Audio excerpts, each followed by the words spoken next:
aí galera, tudo bem com vocês? Espero que sim! Dando continuidade à nossa oficina de iluminação alternativa, lembrando que essa oficina é contemplada pela Lei Emergencial Aldir Blanc, tem apoio da Prefeitura de Itapevi, da Secretaria de Cultura, então eu agradeço demais pela oportunidade. A nossa oficina está chegando ao fim, né? Depois desse vídeo nós vamos ter só a parte mesmo das fotos, talvez algum extra, alguma coisinha assim. E aí, para esse vídeo de hoje, né, eu resolvi fazer um vídeo parecido com o dos refletores, né? Pra falar um pouco, relembrar das coisas que a gente viu, tirar algumas dúvidas também que eu sei que ficou. Então vai ser um vídeo grande também, tá? E eu vou tentar falar um pouquinho de cada coisa. Eu vou ter umas colinhas aqui porque vocês viram que a gente falou sobre muita coisa na oficina. Então, pra eu não me perder, eu vou ter uma colinha, tá bom? Mas vou tentar ser breve, né? Eu não vou falar detalhe por detalhe, vou falar meio que por cima. Só pra quem também... eu quero saber sobre o que foi dito em cada aula, enfim. E aí, vendo esse resumo, né, talvez, eu quero saber sobre essa aula. E aí pode voltar lá pra ver alguma coisa, enfim. Vai ser um vídeo longo. Minha garganta, já tô sentindo ela ruinzinha, meio rouca. Com certeza eu vou terminar esse vídeo quase sem voz. Mas vamos lá. Eu tenho minhas colinhas aqui também pra não perder a sequência dos vídeos, tá? Porque senão eu vou acabar pulando o vídeo, pulando o tema, e isso não é interessante. Eu estou estourada? Não, né? Um pouquinho, mas eu arrumo isso na edição. Se eu não arrumar é porque eu não consegui. Deixa eu ver...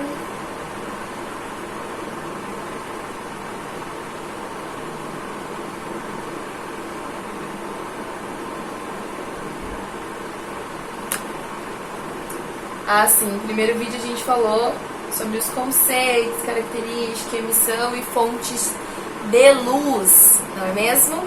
Então vamos lá. Vamos falar do básico, né? O que é luz? A luz, ela é uma onda de energia eletromagnética que se desloca a aproximadamente 300 mil quilômetros por segundo, tá? E aí, né, perceptível a nossa visão, ela é capaz de mudar o significado daquilo que a gente vê, de trazer alguns significados emocionais, psicológicos, e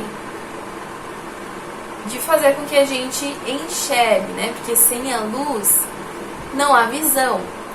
Então a luz, ela é muito importante e ela é muito presente no nosso dia a dia. Sem luz eu acho que é bem complicado da gente conviver, né? E aí a gente falou que a luz, ela pode sofrer refrações e reflexões, né? E aí, disso eu não vou falar o que é a refração e a reflexão. Eu vou colocar só umas fotinhas aí pra vocês verem, tá?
Vimos também questão de propagação da luz, né? Que pode ser pelo meio transparente, pelo meio translúcido e o meio opaco. Esse eu vou falar porque foi por conta desse daqui que a gente chegou na parte do celofane, né? Então, o meio transparente é aquele que permite uma propagação regular da luz. Então, mesmo que tenha alguma coisa na minha frente, eu consigo visualizar com nitidez o que é aquele objeto, né, daquele outro lado.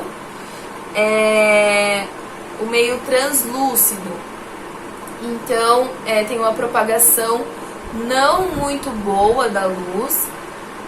Eu ainda consigo ver o que está daquele outro lado, mas eu não consigo ver com nitidez. Eu tenho uma dificuldade para conseguir enxergar o que está do outro lado. E o meio opaco, ele não permite a propagação da luz.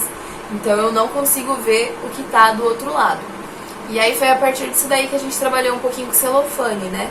Se fosse as aulas presenciais, porque assim, o meu objetivo inicialmente era trabalhar essa oficina de forma presencial, né? Da gente construir junto ali os refletores e testar junto. E aí vocês criarem cenas, criarem imagens, criarem uma coreografia, enfim, com esses refletores. Só que, né, no momento não dá, não tem como a gente estar perto. Então eu tive que adaptar muita coisa.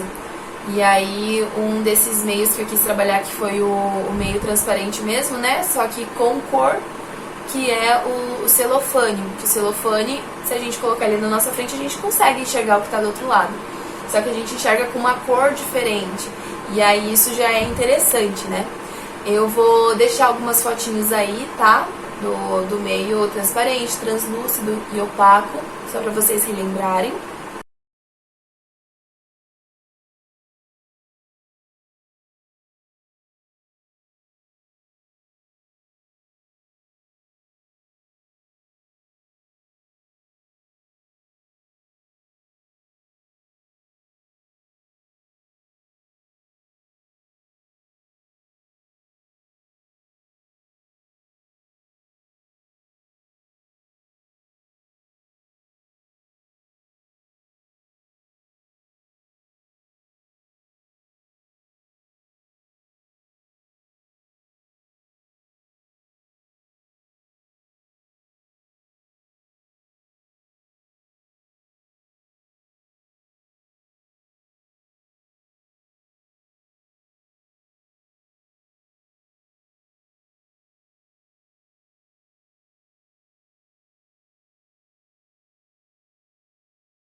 Temos as características da luz, né? E aí nós falamos sobre duas principais, que é a intensidade, então, que diz respeito à quantidade de luz, né?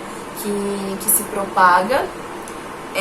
E tem a frequência, que na verdade a frequência ela trabalha essa questão da cor, né? Porque, como eu expliquei lá nessa primeira aula, a cor, na verdade, ela depende dos graus Kelvins, né? Então, não é que isto daqui é rosa, é que a luz pega nela numa frequência e aí a gente enxerga rosa. Mas isso tudo eu expliquei lá nessa aula. Vou deixar umas fotinhos aí, principalmente dos graus Kelvins, que é Kelvin, que aí é bem legal. E faz assim, né? Como assim? As coisas não são como a gente vê. E aí isso é bem legal da gente descobrir.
E aí a gente falou sobre as fontes de luz, né? Então nós temos as fontes de luz primárias e secundárias. Então, fonte de luz primária são conhecidos como corpos luminosos, né? Então são aqueles corpos que emitem a sua própria luz. Então são corpos que têm luz própria, né? E aí no caso é o Sol, as estrelas, o vagalume, a lâmpada, a chama, né? E aí tem algumas fotinhas aí pra vocês verem.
E falamos sobre as fontes de luz secundárias, que aí são os corpos iluminados.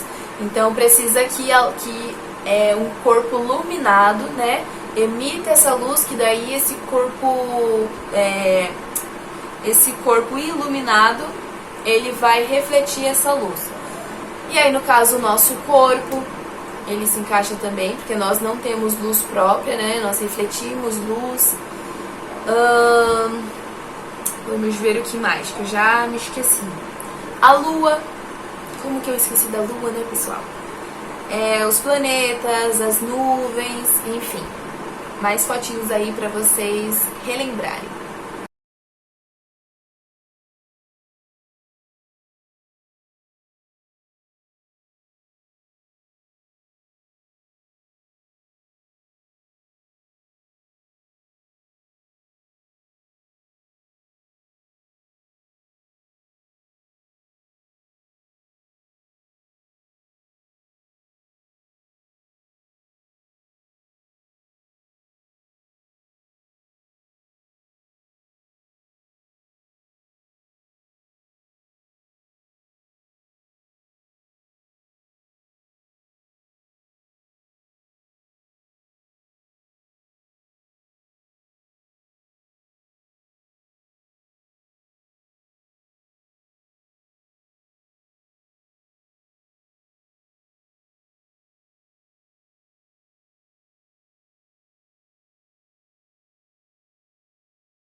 E aí nós falamos também sobre a emissão de luz, né?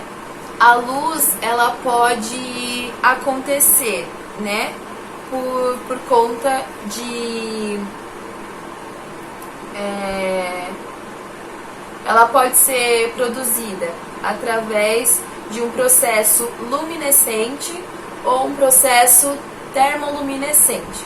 Então, luminescente é quando há uma excitação, que não é uma excitação térmica, né? Que geralmente se chama de fotoluminescência, e é uma excitação que acontece após a absorção de fótons.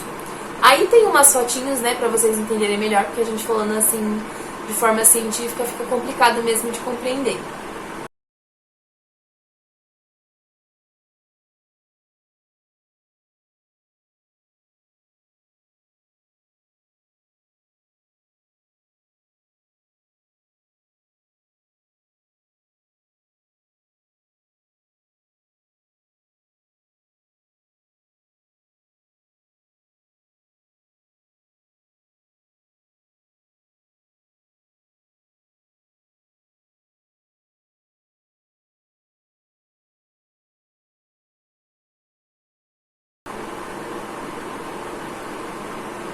E a emissão de luz, né, termoluminescente, é quando há uma excitação térmica, então de calor, e aí a partir disso a luz se forma.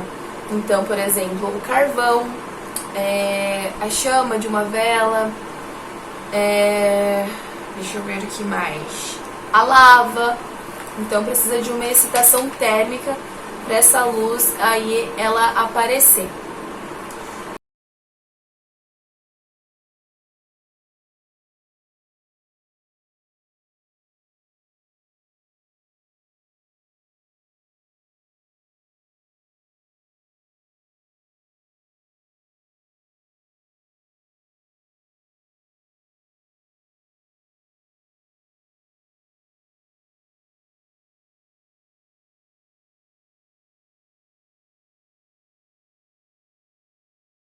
Eu falei algumas outras coisinhas, né, nesse vídeo também. Ele ficou bem completinho. Pra quem tá querendo entender mesmo, né, a fundo o que é a luz. Porque assim, eu pensei nesse vídeo, esse inicial, falando sobre conceitos de iluminação, sobre o que é luz. Porque às vezes a gente trabalha com uma coisa há tanto tempo. E aí quando a gente pega mesmo pra sentar e pesquisar a origem, parece que essa informação simples do que é mesmo essa coisa, de como ela de qual é a história dela, de como ela funciona desde os seus primórdios, faz assim, sabe? Você tava trabalhando há 10 anos com aquilo, e aí você descobre que, poxa, é isso aqui. E aí parece que muda, sabe, sua visão da coisa. Não sei se vocês conseguem compreender. Então eu acho muito importante, para todos os temas, né, a gente ter propriedade sobre aquilo, de entender mesmo desde do conceito, do que da origem, de como funcionava antes, para aí a gente conseguir utilizar a coisa, né, no momento que a gente está, da forma como a gente conhece hoje. Então por isso eu achei muito importante esse primeiro vídeo, né, pra gente entender como a luz ela funciona, como ela age, né. Então por isso que esse vídeo, esse primeiro, eu achei ele muito importante, muito essencial mesmo. E aí depois disso, nós fomos para a aula de luz natural, né? E aí a gente viu que a luz natural, então, é a luz que provém de forma natural, então uma luz que não foi criada, né, pelo homem. Então a gente tem o sol, a gente tem as estrelas, né? A gente tem o fogo, enfim. E aí nós falamos um pouco, né, nessa aula de luz natural, sobre como era iluminado, né, os espetáculos, as coisas, antes de existir a eletricidade e antes de começar a existir esses refletores, né. E aí a gente viu que desde lá dos primitivos, né, que os primitivos eles já tinham rituais que eram uma mistura de dança, teatro, música. Então as artes, né, as artes cênicas já existiam ali desde os primitivos, viu? Mas não vou me aprofundar nessa questão da história. E aí a gente viu que inicialmente eles trabalhavam com a luz do sol, né? E aí mais pra frente começou a se trabalhar com o fogo, quando eles descobriram o fogo. No caso dos primitivos, gente, eles não viam essas representações, essas danças como arte, né? Na verdade era uma forma deles se comunicarem, deles contarem como foi o dia, de ensinar sobre a caça, de pedir proteção, de conversar com os deuses, enfim. Mas aí mais pra frente, né, quando a comunicação verbal começa a surgir, a escrita começa a surgir, e aí começam a surgir espetáculos, começa a ter essa questão de dança, e aí começa a dividir um pouco as coisas, né? Não de uma vez, e muitas civilizações ainda não dividiram totalmente, né?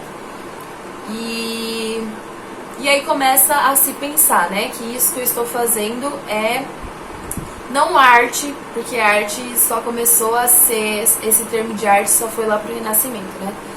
Mas que aquilo que se estava fazendo era uma habilidade e era diferente e começa a ser visto de outra forma, né? Mas, enfim, sobre a luz. Então, a luz do sol, ela continuou sendo utilizada durante muito tempo.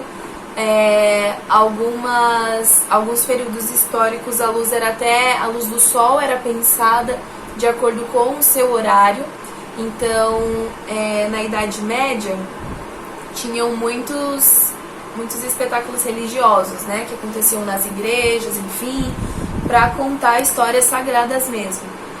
E eram histórias que demoravam, assim, horas e horas para acontecer, tá? Não eram histórias tão delimitadas assim no tempo. E aí, por exemplo, tinha o momento que Jesus entrava. Jesus nunca ia entrar antes do meio-dia, ele sempre entrava ao meio-dia, porque as igrejas geralmente elas ficam, né, no alto, em colina, enfim. E aí ele saía por aquela porta no meio-dia, que é quando o sol está a pino, então quando a luz ia estar toda em direção a ele. Então, mesmo que era utilizada a luz natural, a luz do sol, em alguns momentos era pensado sim. Por exemplo, o teatro grego, né, o grego antigo. O espaço lá deles, né, que eles tinham o teatro, né, com a arquibancada, a parte de encenação e tudo mais, também era pensado para a luz chegar ali naqueles atores, para eles serem bem iluminados. Então, a luz era pensada, né, não como é hoje, porque há muitas outras possibilidades, mas já existia esse pensamento. Mais pra frente, ali, quando a gente chega ali no final da Idade Média, pro comecinho do Renascimento, a gente tinha os teatros elisabetanos. E aí surge essa necessidade, né, de começar a ter um lugar fixo para acontecer esses espetáculos. Então, os espetáculos começam a acontecer dentro de lugares. Já acontecia antes dentro das igrejas, né, mas começa aí a ter essa coisa de precisa acontecer dentro de algum lugar. E aí eles começam a utilizar velas, né, então aí começa a ter um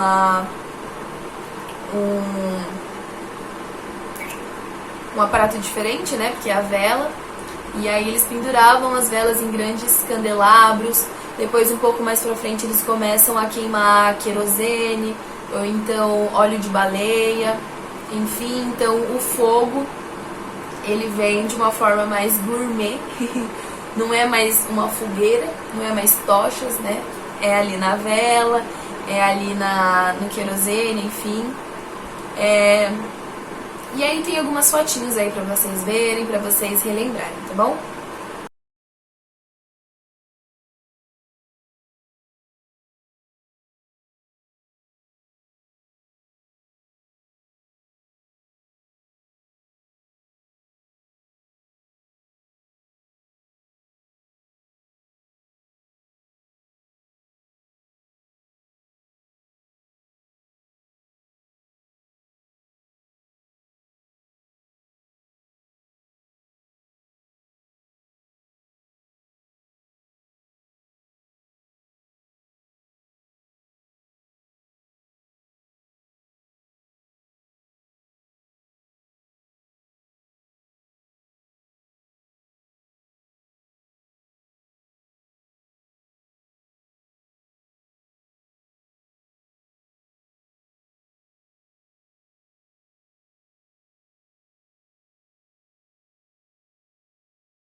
Aí um pouquinho mais pra frente a gente falou sobre a luz não natural, então a luz artificial, né, a que não provém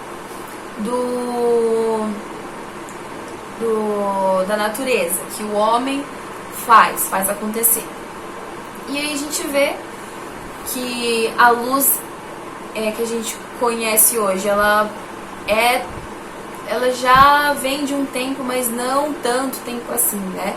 trabalhar a iluminação não é uma coisa tão velha, é até recente de certa forma. E aí a gente vê que depois de queima de querosene, né, de vela, enfim, com a descoberta da eletricidade, né, da criação da primeira lâmpada e tudo mais, começam a ser pensados refletores. E aí o que acontecia, começou a acontecer. Primeiro surgiu ali a ribalta, né? Depois surgiu as gambiarras.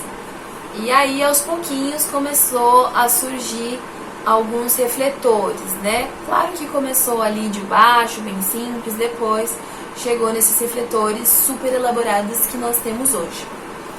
E aí uma coisa importante de falar sobre a luz artificial é que durante muitos e muitos anos, né, de passagem de milênio mesmo, o ser humano ele teve que utilizar a luz apenas natural.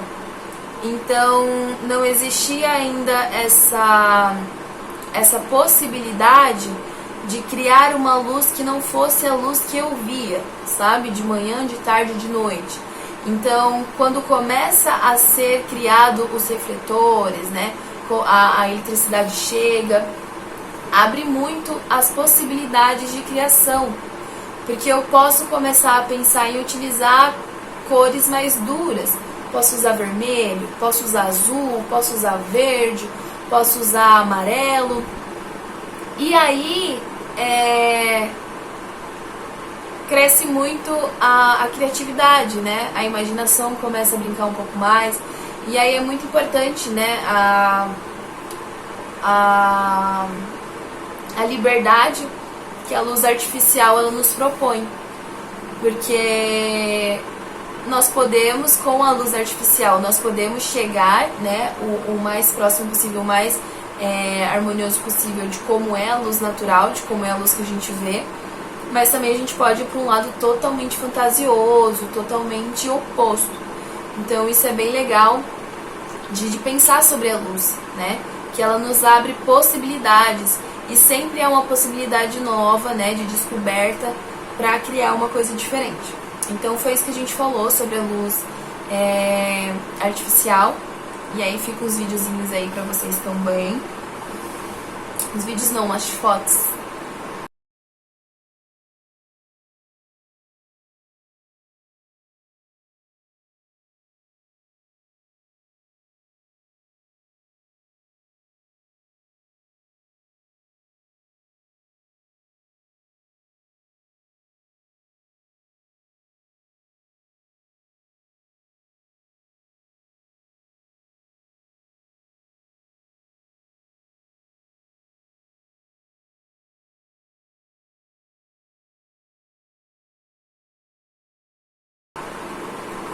Aí depois disso a gente falou sobre o design, né, de iluminação.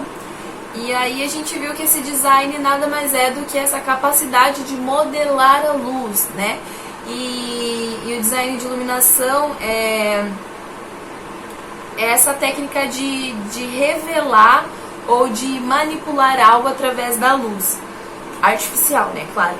E sempre considerar essa ligação de sensibilidade, né, com o público, de prestar atenção de por que eu estou fazendo essa luz, né, e que mensagem eu quero levar com ela.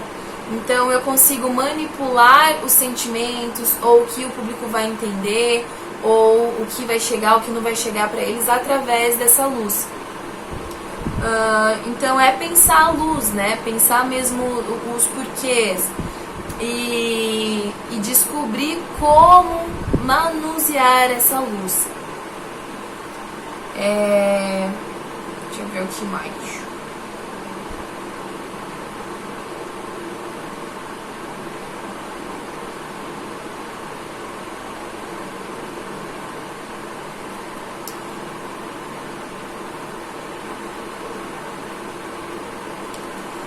E aí eu lembro que nessa aula, né, de design de iluminação, a gente falou sobre a colorimetria.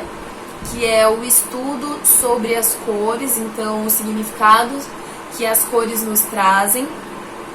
E aí é uma coisa bem importante da gente pensar e também de às vezes se desprender. Por quê? Porque às vezes a gente acaba indo muito para um padrão desnecessário quando se pensa a luz. De, por exemplo, de trabalhar a colorimetria mesmo. Porque a colorimetria, ela tem um esquema de significado de cores, né? E como essas cores chegam para quem assiste. Mas às vezes para um espetáculo, né, para uma iluminação cênica, fica muito simples pensar apenas nessa questão da luz. De, por exemplo, vermelho é paixão, sedução, mas também porque todas as cores têm os opostos, né? Então vermelho é paixão, sedução, mas também é raiva, é ira. Mas eu não preciso ter essa tabela e seguir essa tabela para criar minha iluminação. Porque senão, pensa, toda cena de amor vai ter que ser vermelho. Toda cena de raiva vai ter que ser vermelho. Então, é legal a gente estudar essas cores, entender que existe também, né, uma ciência das cores, existe um porquê, enfim, tudo mais, mas que a gente não se prenda a isso, porque isso limita, e aí estar limitado, né, artisticamente não é legal. Então eu falei sobre a colorimetria, vou deixar aí uma fotinho, né, desses esquemas das cores, enfim, tudo mais. Mas a colorimetria é uma coisa que eu não quero que vocês se prendam, quero que vocês entendam, mas que não veja isso como uma regra, porque não existe uma regra para a iluminação, existe sempre a descoberta de algo novo, né?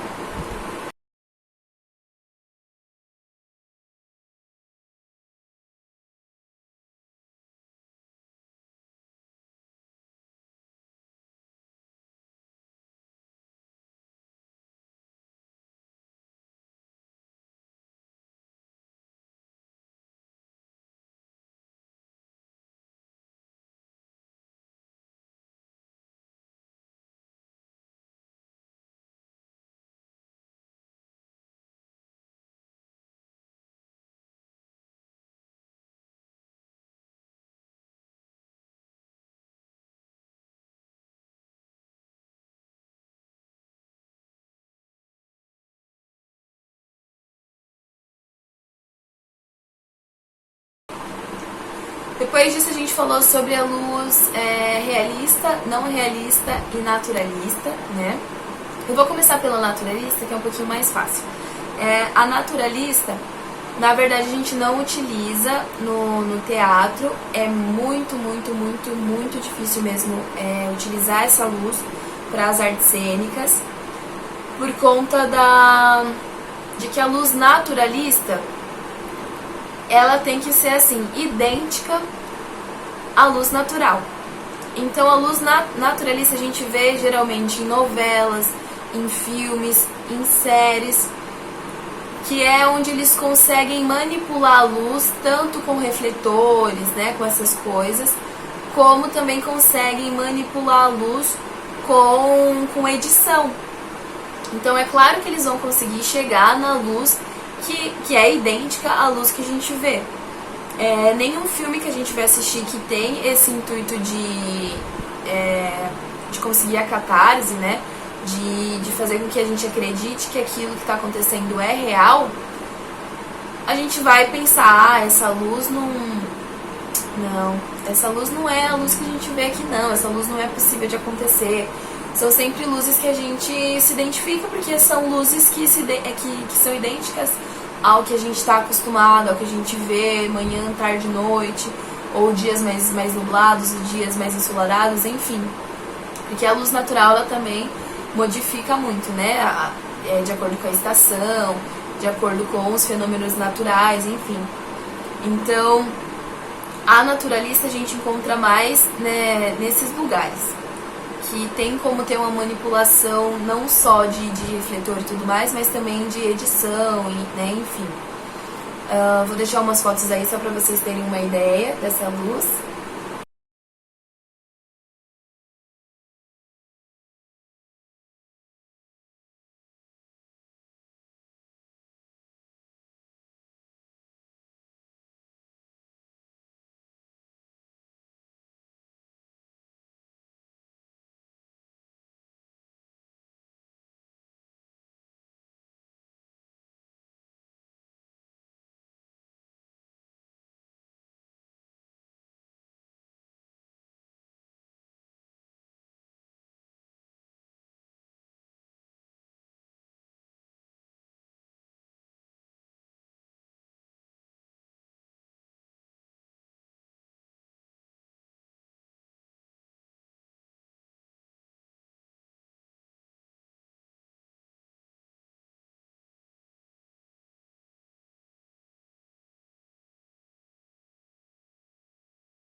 E aí a gente falou sobre a luz realista, tá? Que daí a luz realista é uma luz que a gente utiliza muito nas artes cênicas, que é a luz que tenta chegar o mais próximo possível da luz real. Por que o mais próximo possível da luz real? Porque a gente ainda tem essa noção de que não é a real, entendeu? Essa é a diferença da naturalista para realista. A naturalista a gente acredita que é real. A gente assistindo um filme, a gente até pode pensar que não, eu acho que eles saíram mesmo, né, no pôr do sol ali pra gravar essa cena. É coisa que a gente sabe que dificilmente vai acontecer, porque gravar várias e várias vezes ou ter a sorte de pegar o pôr do sol perfeito é meio complicado, né? E a realista a gente sabe que tá representando aí um dia ensolarado, tá muito parecido, mas ainda tá tentando chegar aí nessa... chegar o mais próximo possível, mas ainda não é a perfeição, sabe? Então a realista ela tem essa vontade de chegar o mais próximo possível do que é. Então se eu vou fazer um espetáculo realista, eu vou pensar em luz realista, porque eu quero que tudo se comunique, né, de forma harmônica e que o público se envolva nisso que ele está assistindo. Já a luz não realista, ela vai pro lado oposto, ela tenta fugir o máximo possível da luz natural, da luz que nós vemos. Então ela brinca bastante, a luz não realista. Ela pode ir para um vermelho, pode ir para um laranja, pode ir para um azul, pode ir para um verde, pode ir para uma mistura de cores, pode ir que o cenário numa parte está de uma cor, a outra está de outra. Então a luz não realista, ela vai fugir total de tentar chegar o mais próximo possível da luz que nós vemos, ok? E aí eu vou deixar umas fotos também, começando pela luz realista e aí depois pela luz não realista.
E aí a gente falou também sobre a fadiga visual, né? Eu não lembro em qual vídeo nós falamos sobre a fadiga visual, tá? Então eu vou falar agora. Se for em outro, gente, perdão. A fadiga visual, ela acontece quando há uma intensidade muito forte de luz ou uma intensidade pouca de luz, sabe? Ou a luz tem pouca qualidade, enfim. Então a fadiga visual acontece quando, por exemplo, estou assistindo um espetáculo e ele tá muito iluminado, tá tão iluminado que meu olho, sabe, fica assim, piscando, não consigo olhar para aquilo direito, porque é muita luz na minha cara. A fadiga visual acontece também quando tem muita intensidade de luz com o estrobo, né? Nós vimos isso, estrobo então é aquela luz que fica piscando. E aí a gente testou, né, no dia que eu mostrei o Parled, como ele funciona e tudo mais, vocês viram que o estrobo é horrível de ficar olhando. E o estrobo ele é perigoso também, porque quem tem epilepsia pode ter uma crise, então é sempre bom evitar utilizar o estrobo, gente, de verdade, para os espetáculos de vocês. E aí o oposto, né, de quando não é muita luz, é quando tem pouquíssima luz.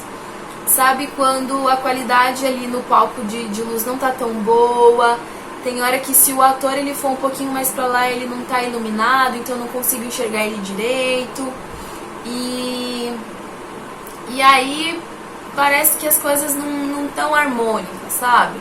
Porque tá muito difícil de eu enxergar, e aí eu tenho que ficar fechando o meu olho pra tentar ver o que tá acontecendo. Fadiga visual nessa questão de pouca luz acontece também quando tem muito blackout. Então,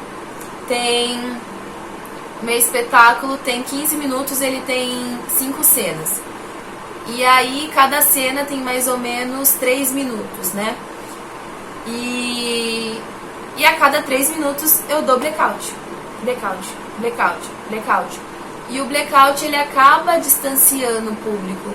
Porque o público, ele tá lá, tá se envolvendo com a história, tá começando aí, e de repente, blackout, aí quebra. Tá lá de novo, tá começando, quando ele tá chegando, blackout. Então o blackout, ele sim, ajuda muito a gente nessa questão de mudança de cenário, pra trocar de roupa, essas coisas, ajuda bastante o ator. Mas é péssimo pra quem tá assistindo. Por isso que é sempre legal pensar em transições de cena, né? Pensar em coisas que não vão causar essa fadiga visual no público. Vocês viram no vídeo sobre o Parled, né? Que tem como fazer uma transição de luz para outra. Então, talvez, em vez de ter blackout, uma transição de luz seja interessante para trazer essa ideia de que mudou o lugar ou que mudou o horário, sabe? Em vez de ter blackout.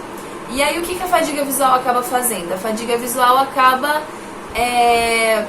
fazendo o público se desprender daquilo, se dispersar, olhar para o lado, começar a conversar, mexer no celular. Então, por isso que é importante evitar essa fadiga visual, tá bom? E aí nós falamos sobre as funções básicas da luz, né? Então, é a função iluminante, informativa e representativa, né? A função iluminante, né? Tem a função de iluminar o palco, de iluminar o ator, de causar uma boa visibilidade para quem está assistindo, né? Então, dar condições para quem está assistindo ver bem a cena,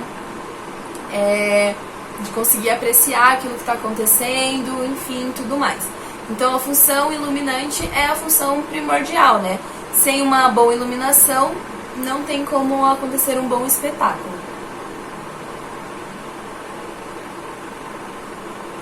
Função informativa serve para trazer informações meteorológicas, então de tempo mesmo, se tá de manhã, se tá de tarde, se tá de noite, se tá chovendo, se tá ensolarado, se é primavera, se é verão, se é outono, se é inverno.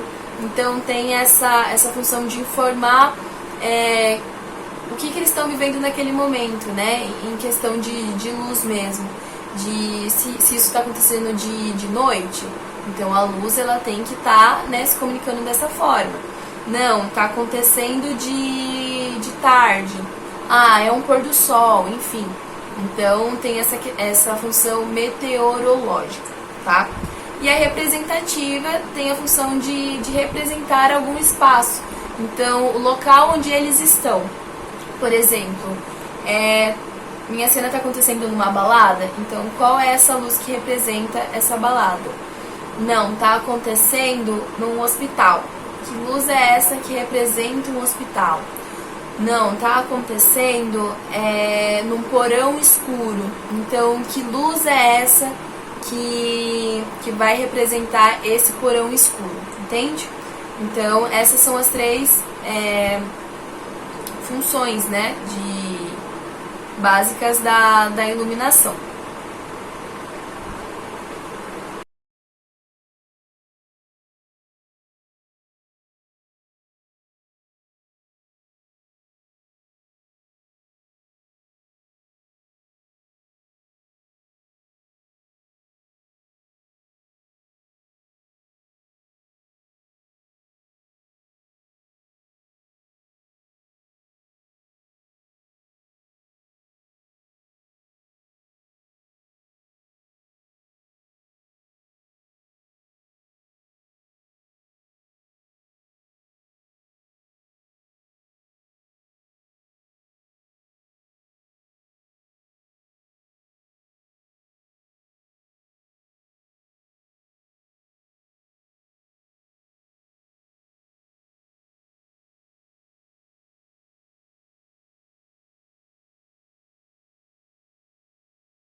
Então depois a gente falou sobre as propriedades controláveis da luz, né?